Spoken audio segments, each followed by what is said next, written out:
भीम. आपण सर्वांना माहितीच आहे, चिखल्या तालुक्यातील शेलगाव जहांगीर या ठिकाणी आपल्या बौद्ध महिलेला जीव घेणे आला त्यांच्यावरती झालेला आहे. या हल्ल्याचा सर्वप्रथम आपण सर्व आंबेडकरी समाजाच्या माध्यमातून या घटनेचा जाहीर निषेध करत आहोत. या घटनेचे जे आरोपी आहेत, जे मुख्य आरोपी आहेत, यांना अद्यापही अटक झालेली नाही. कुठल्या दबावाखाली पोलीस प्रशासन काम करत आहे का, कुठला राजकीय हस्तक या प्रकरणामध्ये आहे का, आणि जर असेल तर पोलीस प्रशासनाने कुठल्याही राजकीय हस्तक्षेपाला बळी न पडता संविधानाचं गांभीर्य लक्षात घेत या आरोपीला तात्काळ अटक करावी.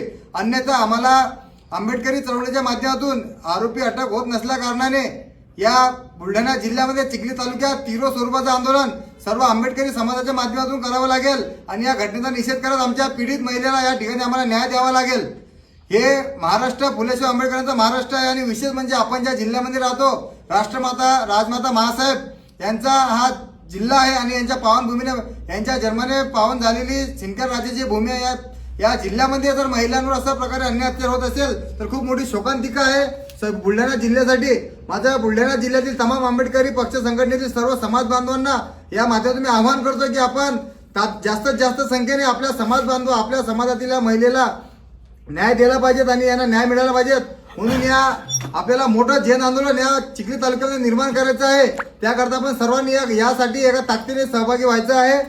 विशेष म्हणजे आजच्या आम्ही या ठिकाणी पीडिताला भेटायला आलेलो असताना आम्हाला कळालं की जे पीडित महिला आहे त्यांना चिखली या हॉस्पिटलमधून छत्रपती संभाजीनगर येथे रेफर केलेलं आहे. त्यांना रेफर करण्याचं कारण काय आहे, कुठल्या दबावाखाली त्यांना या ठिकाणी रेफर केलेलं आहे का, असं सुद्धा आमच्या या ठिकाणी संशय निर्माण होत आहे. या ठिकाणी